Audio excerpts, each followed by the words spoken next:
Hello everyone, Oh My Giona here, and today we're doing another run-on commentary video. This time it's episode 11, and just like episode 10 last time, I would have the screenshots like right about here instead of having like the whole video.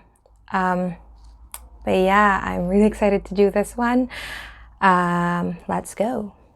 So we ended last episode with Songyum and Woo-shik, and Songyum trying to encourage Woo-shik to go back to running. Like, it doesn't have to be now. I can help you get back up to on your feet, and you can start running again. And I said before that I didn't like how Songyum was trying to sway him, just because I felt like Woo-shik was having such a hard time and that maybe he didn't want to go back to running.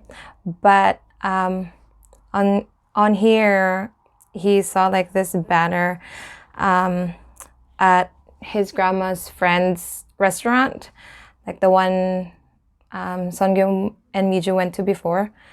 And it says, you're like, congratulations to Shin Aryon's grandson, Kim Woo-shik. And the look on his face, it's like he felt bad that he's not doing it anymore and that he quit.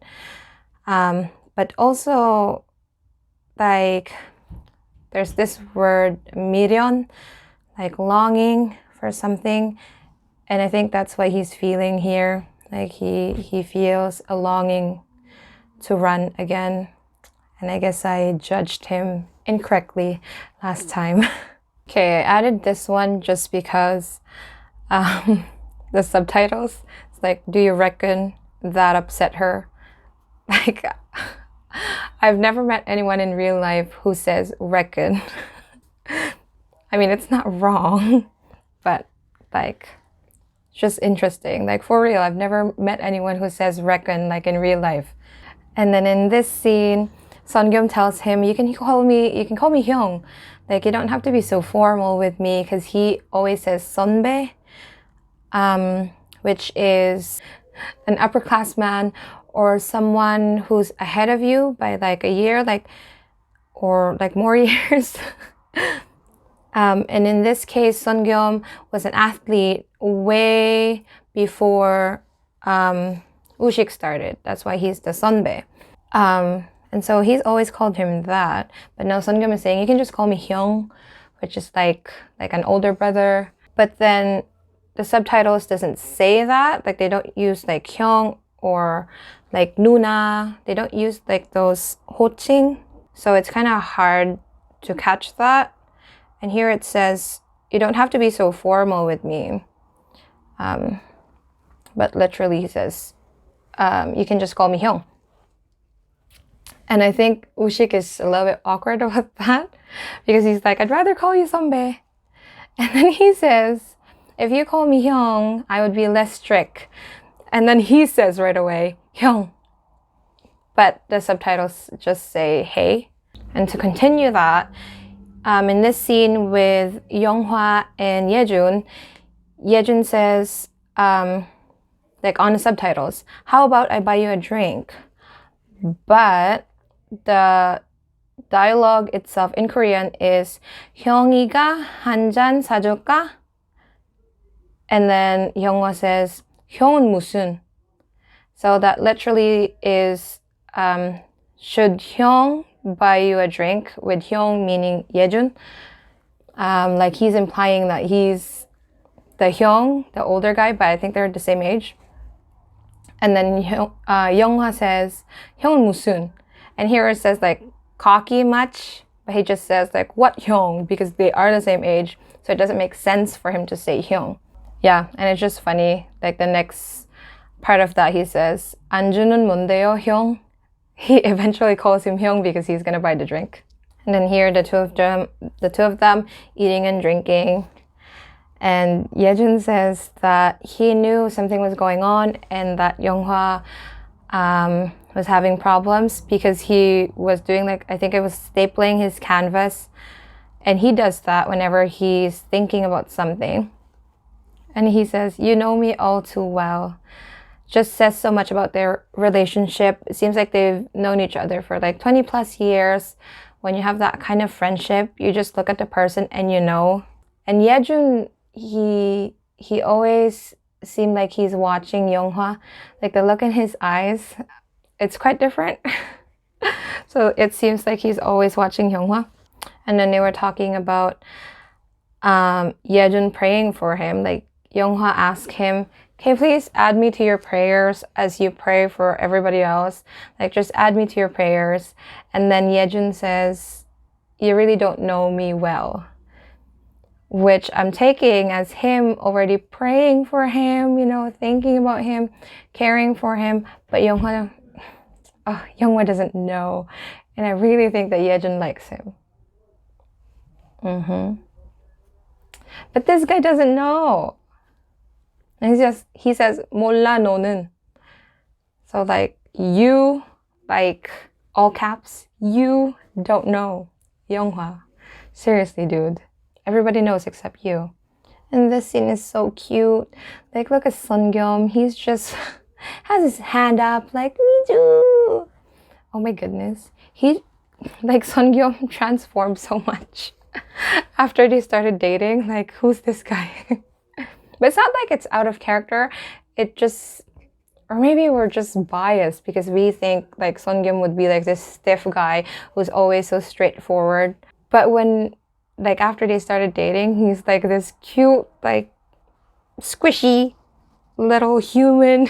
Just so cute. And I love this scene because Miju was the one who went to visit him. You know how like in K-dramas or any other drama, it's usually the guy who comes to visit and like calls like, "Hey, I'm here." But this time it was Miju who did so. And Sungyum did not feel uncomfortable at all. It was just him being happy to see her. And oh my gosh, this place, I forgot what it's called. I look it up and then I'll put it as a caption here. I forgot what the place is called. But when my sister and I went to South Korea, we went to this place and it's just so beautiful. We went in November. Yeah, in November. And it was during the fall. And the trees were so beautiful and so colorful and just amazing. It's like a nice trail there. Like goes up to like a mountain area too. And they have like lots of places you can take pictures at. Just so pretty. Okay, this part. Subtitles say, "Don't flatter yourself," which makes sense. It's probably an easier translation. I just wanted to point out the actual line there, which is 김치국 마시지 마요. Literally, don't drink the kimchi broth. And it's kind of like a saying, and I've learned that it was a longer saying before, which was 떡 줄 사람은 생각도 않는데 김치국부터 마신다, which is the person who has the rice cake is not even intending to give you any, but you're already drinking the kimchi broth. So the reason for that is that rice cakes, they're sticky, and if you eat it too fast, you might choke. And so they tend to drink water before drinking, they tend to drink water before eating it. But in this case, they say like kimchi water, kimchi broth. And it's just a saying, which is like, don't count your chickens until they're hatched. Younghwa woke up after being drunk the night before, seeing like all the clothes folded, dishes washed, everything was done, like chores are done. And he says, he knows that Sungyum did it, and he says he's volunteering to do the chores. And the dialogue for that was, 뭐야? 손에 물은 알아서 묻히시네. Which is like, what? He's the one getting water on his hands. If you watched like the previous video that I uploaded for episode 10, He says that I won't let your hands touch water, which is like I won't let you do chores, you get to relax and all of that. So this is kind of like a connection there. Okay, this one is interesting. Coach Bang, she texts and she doesn't use spaces. She uses periods instead, like just dots instead of spaces. Like, I'm also curious why. Do you guys have any idea? Let me know in the comment section. Yeah, I have no idea why she does that. But she's so cute. She has like these flowers. She sends Sungyum like flower pictures, and oh my goodness, that's all I do. I take pictures of flowers and like trees, sunrise, sunsets. Like my phone is full of such pictures, and now I totally feel old. Taewoong-ah! Oh my gosh, like I think I really love Taewoong. It's insane. And it's so funny because he's an idol, but he has all this time to like go stalking people. I think he's here because of Younghwa, and he wanted to know why Younghwa has his sister's picture, but then he runs into Sungyum and then picks up a fight. It's so cute when like the two of them were running, and then Younghwa saw them, and then he just started to run. And I don't know why, but Kang Tae-woo runs so, like, it's hilarious the way he runs. He like leans back and was just running. It's so cute. Like, I was so happy. And then when they finally lost like the fangirls, Taewoong was like by himself in the corner there, and he was like breathing heavily, and I'm like, oh no, he has heart problems. And I'm like, oh my gosh. And yeah, he couldn't breathe, and they had to take him to the hospital. And this scene just broke my heart. I mean, this line, it smells like the hospital. Like, oh my gosh. Yeah, I feel so bad for this kid. Like, he's probably been in the hospital for so long that smell is very familiar to him. And now I'm getting so emotional because this morning I read like a Bokuto Akashi fan fiction called In Another Life, and oh my goodness. If you guys watch or read Haikyuu, you gotta read that fan fiction. It's called In Another Life. Best thing ever. Oh no, I'm sad. Okay, and this one's very interesting. Taewoong says, I talk like this to everyone. I'm not used to using honorifics. So if you notice from the beginning, like when we first saw him, whenever he talks to people, he just used casual speech or banmal to everyone. He used that to Younghwa, Sungyum, all the other people, his member. And so it was hard to figure out how old he was. I thought he was actually like really young and was just like didn't use any 존댓말. But it seems like he's about the same age as Sungyum. So now I'm confused. But yeah, he's from overseas, and so he's not familiar with the use of like the formal speech and informal speech or casual speech. That's why he was just using the casual one.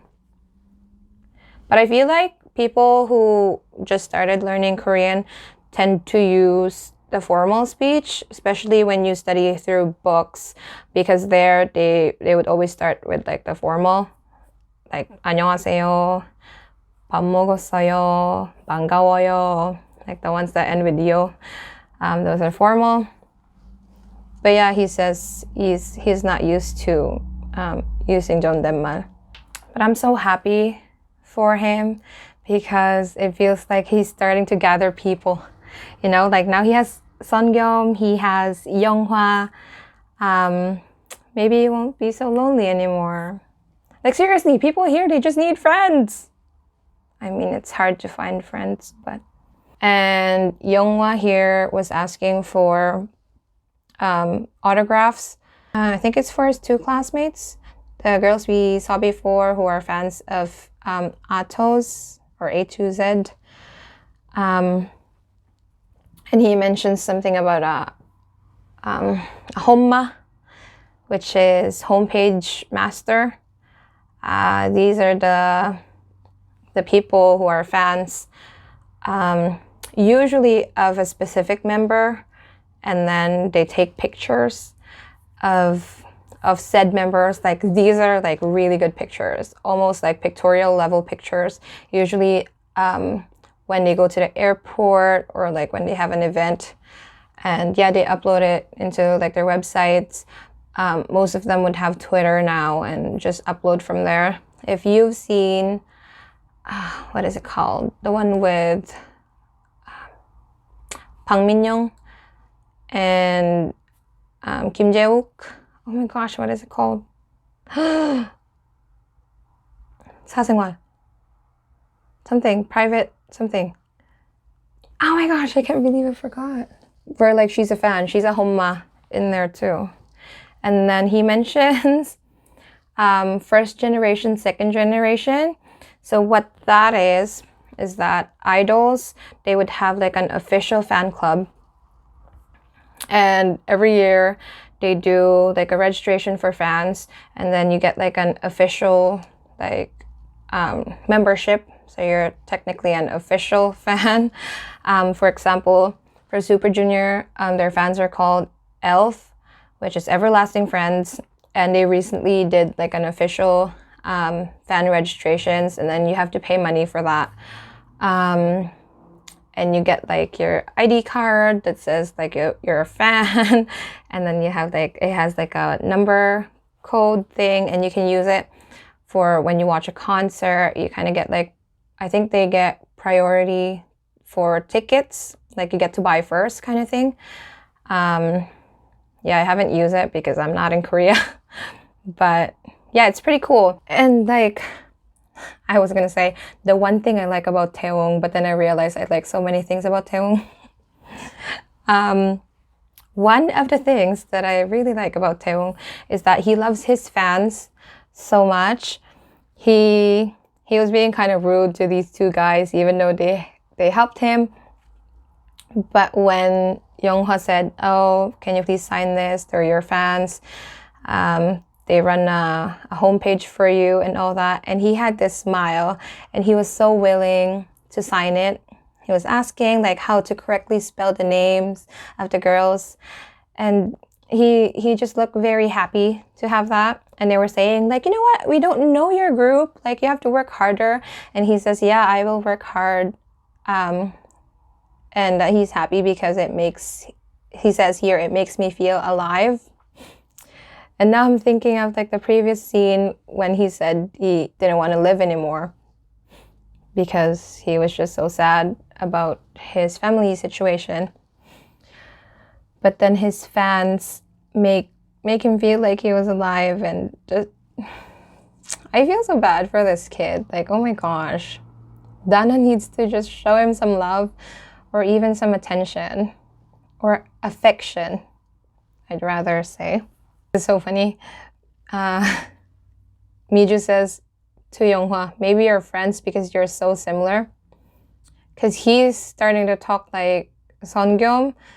Well, of course, without like the pronouns, and it's just a little bit confusing when you think about it. And Miju's like just lost. And that's how you feel when you talk to Songyum.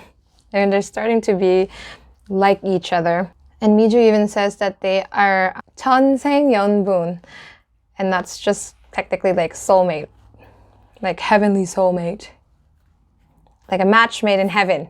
That's like the better translation. What do you think is a good translation? Like this hits hard. The movie that they are working on right now, May did the translations for that 10 years ago.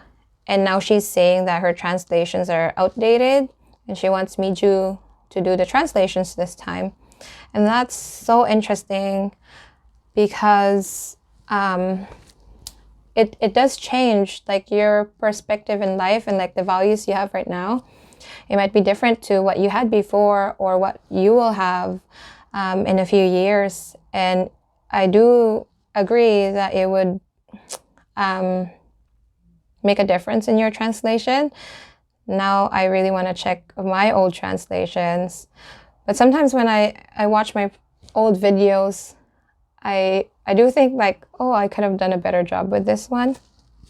Like I could have done it differently. Now I want to check my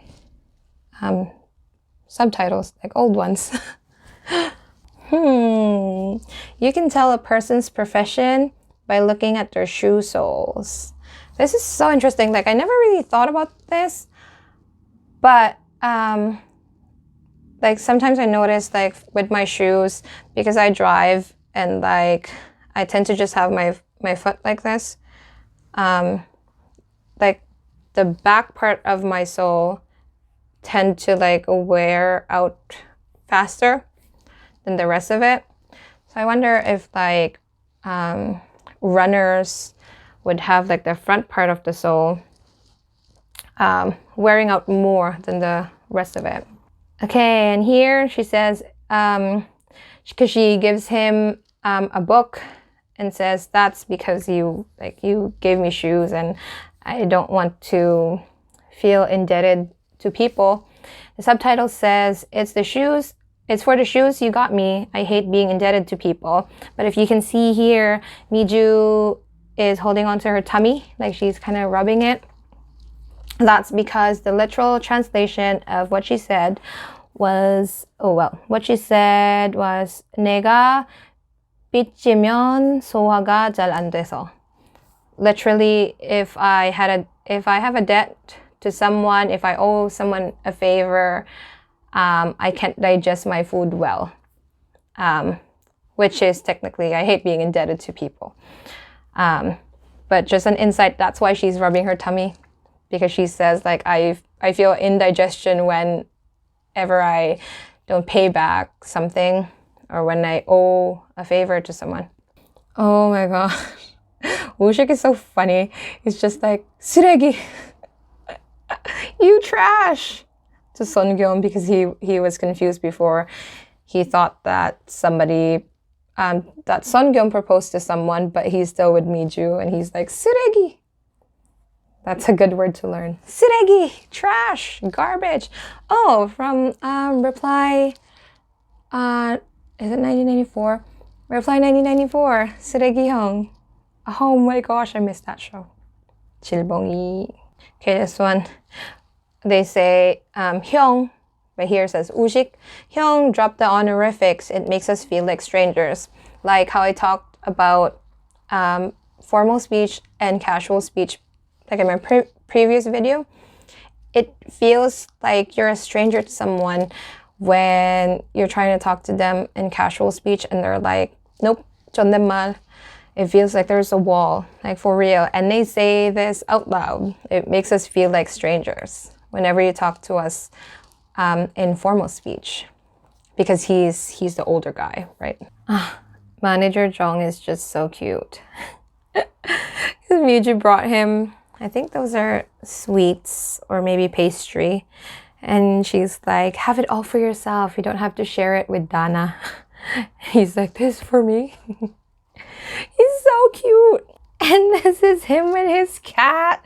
So cute. Like, look at him smile. Oh my gosh. Why is it that he never smiles? His cat's name is Monji, which is a cute name, Monji, but it's literally dust. So, I don't know. That's a cute name, Monji. Oh, I love this scene of Miju. Because Dana thought, oh, you're just wanting to run because of Seon-gyeom. And she says, no, it's for myself. And she says, because this is kind of like a donation drive, like people would donate, and then they run the marathon. She says that events like this, before, she was on the receiving end because she was an orphan. And so people would give her money and, you know, would pity her and all that stuff. And now she says she wants to give back because she's only ever just received from these kinds of events. And then she was asked, how come you're like this? Dana was probably expecting her to be more twisted because she didn't have parents, she didn't have a family, she grew up poor, didn't have much, but she's still like this awesome person who stands up for herself, who never backs down, you know. She never kneeled down to Dana, and she always has this confidence to her. And Dana could not understand why she was like that, considering her background. And Miju says, I was aware of what I did or didn't need. And this goes back to her conversation with Wushik, when she said that, oh, if you didn't use that book that I bought you, you can just sell it at like a secondhand online store because you didn't need it anyway. You might as well sell it or give it to somebody else. And it's nice to see where that's coming from, why she said it. And she said, I wasn't greedy for things that I never had. And if I still wanted something, I got something similar, even though it's fake.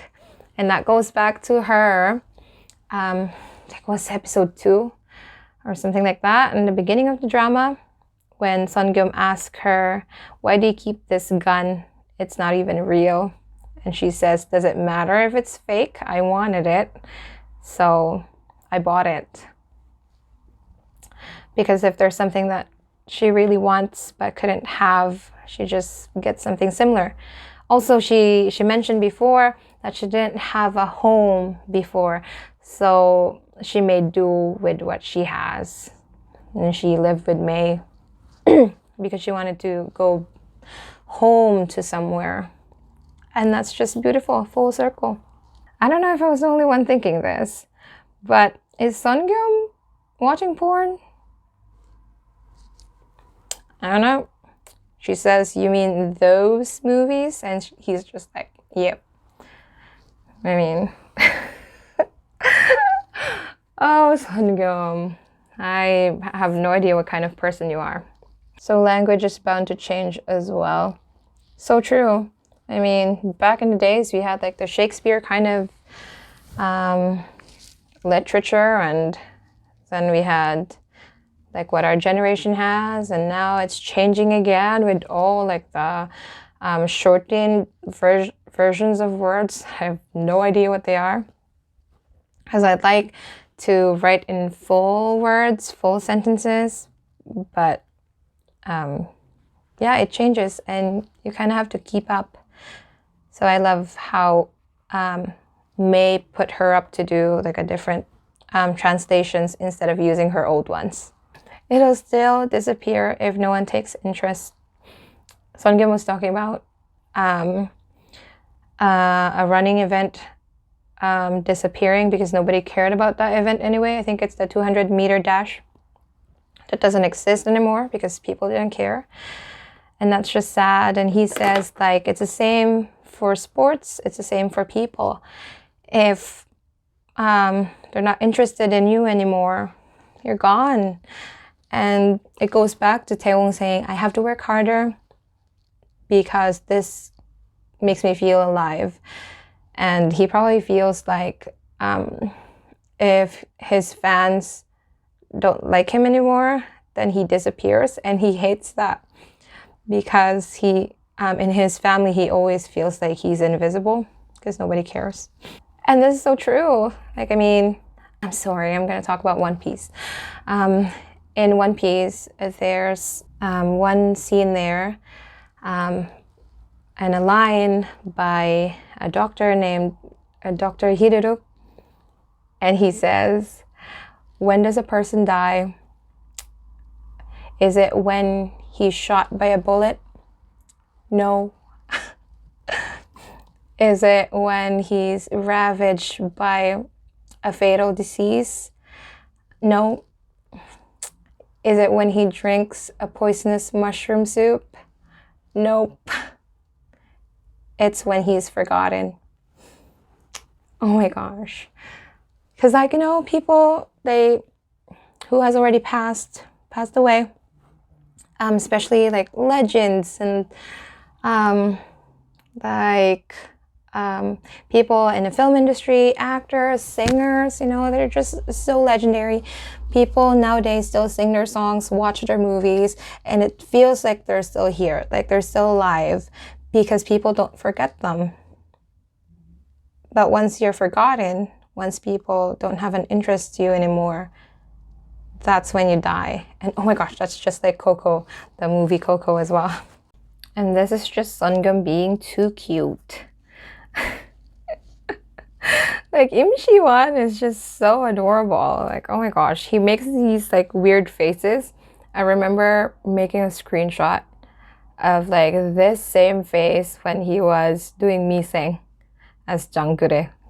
I forgot what scene it was, but he looked exactly like this. He's too cute. Like I feel like Dana, the reason why she's obsessed with the painting, or at least she says the painting, is because she's trying so hard to tell herself that she's not interested in Yonghwa. Like, I don't like Yonghwa. The reason why I'm thinking about him, the reason why I keep wanting to see him is because he hasn't given me the painting. That's her excuse. And now I guess she's trying to figure that out or confirm it, if she likes the painting or she likes him. Oh, and it's so interesting to see Yonghwa like this. We've only ever seen him be jolly and just always smiling. And now he's not smiling at all. Like his face is very tensed, and he's saying really mature stuff. And it says so much about Kang Taewo's acting. Like, this kid has worked so hard, and I hope that he would get more opportunities after this.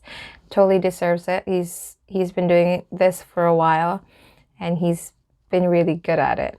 Okay, so that's it for the episode. That goes like where I talk about things in order, and then now I picked out some parts that I also wanted to talk about, like this one. Like I just wanted to talk about May. She's usually in the background, like we don't really focus on her. But I really appreciate her as a character.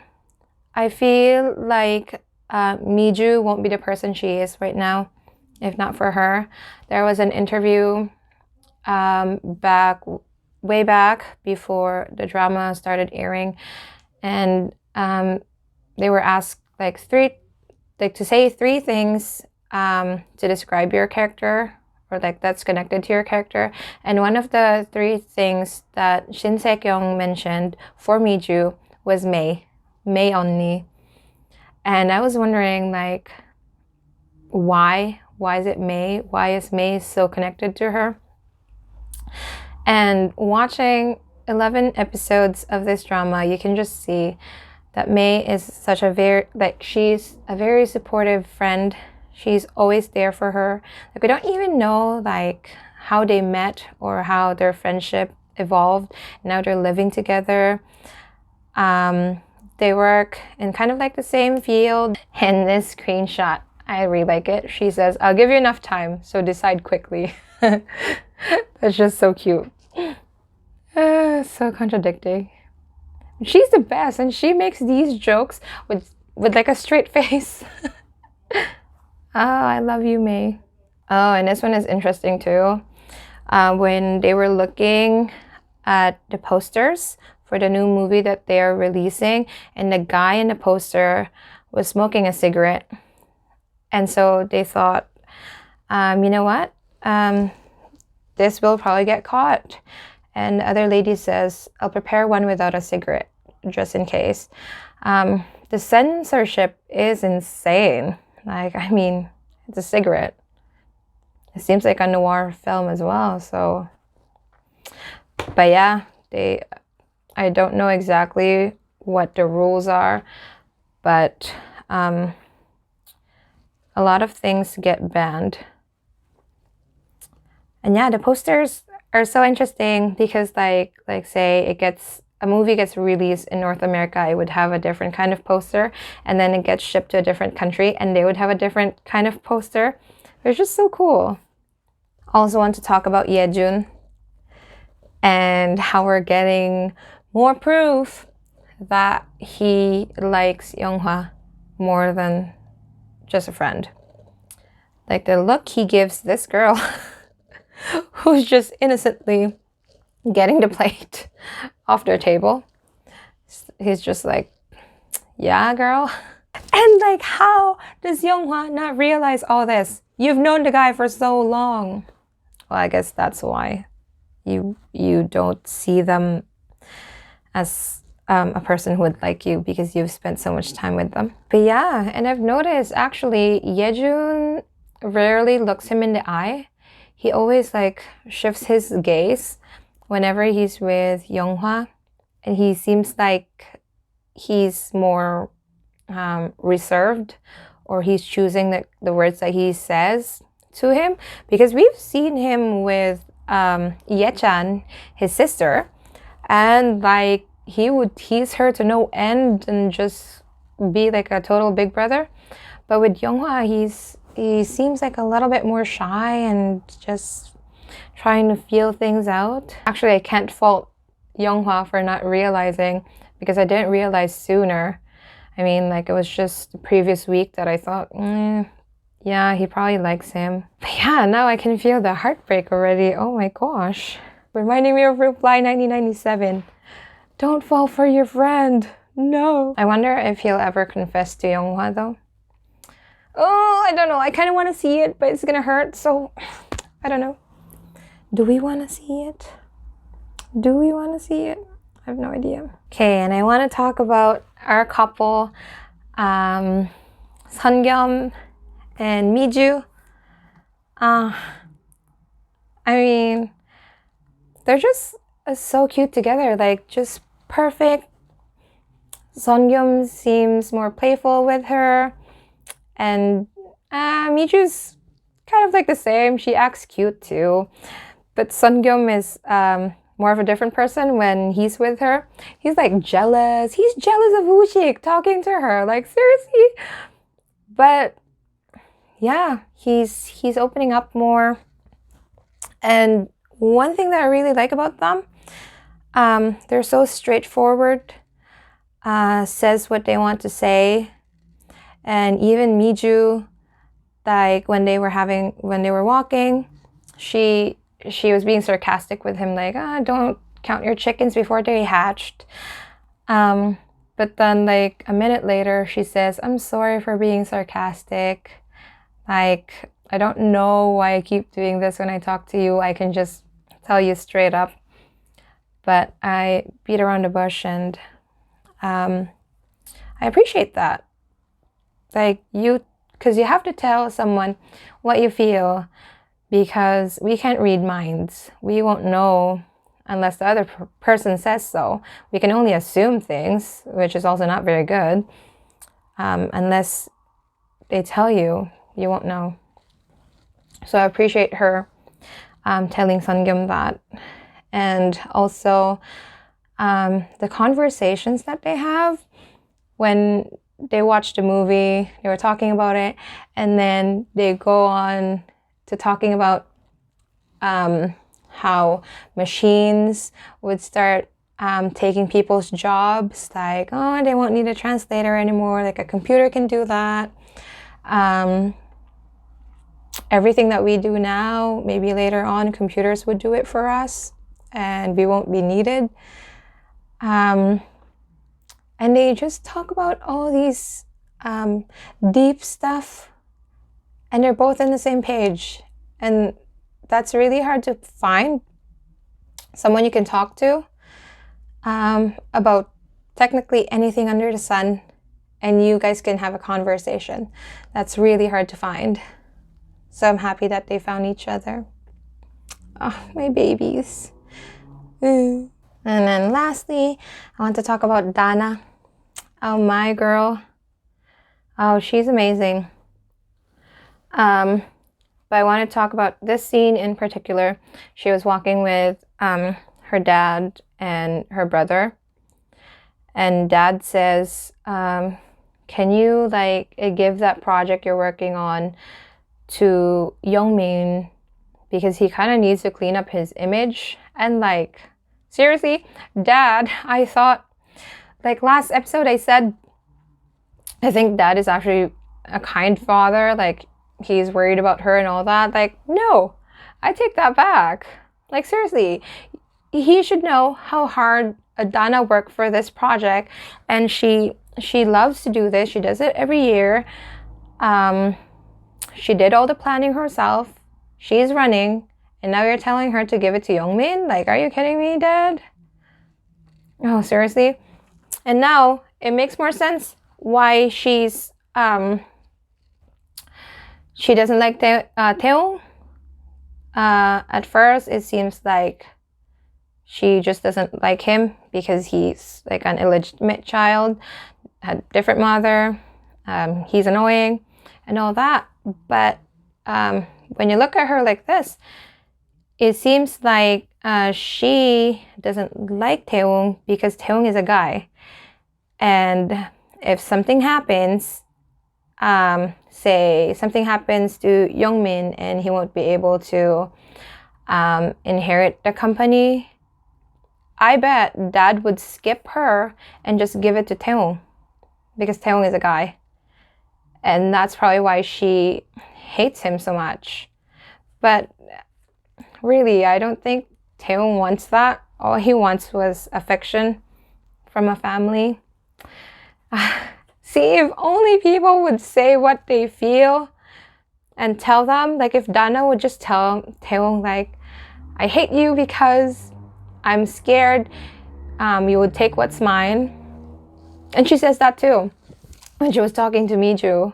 Like, all my life, the things that I already have, people are taking them from me. And she's scared. That's why she puts up her walls. Like, I want them to have a conversation, her and Taewoong, and just be like awesome brothers and sisters. Because both of you need friends and need love and need a sibling. Yeah, just leave Youngmin behind. I don't care about Youngmin. Hey, so that's all I have to say about this episode. So this was my commentary for Run On episode 11. This was quite tense. We ended the episode with Dana and Younghwa having a confrontation and a kiss. And oh my gosh, it's gonna be heated up for the next episode, which I'm really excited to do as well. So yeah, I really appreciate the feedback from fellow beanies over at Drama Beans. You guys are awesome. Thank you so much. I really appreciate that. And you who are watching this, if you have any questions or suggestions you want to tell me, please put it in the comment section down below. If you like this video, click the like button, and please subscribe if you like this kind of content. I'm going to be making more stuff in the future. So yeah, thanks for watching, and I'll see you in the next video.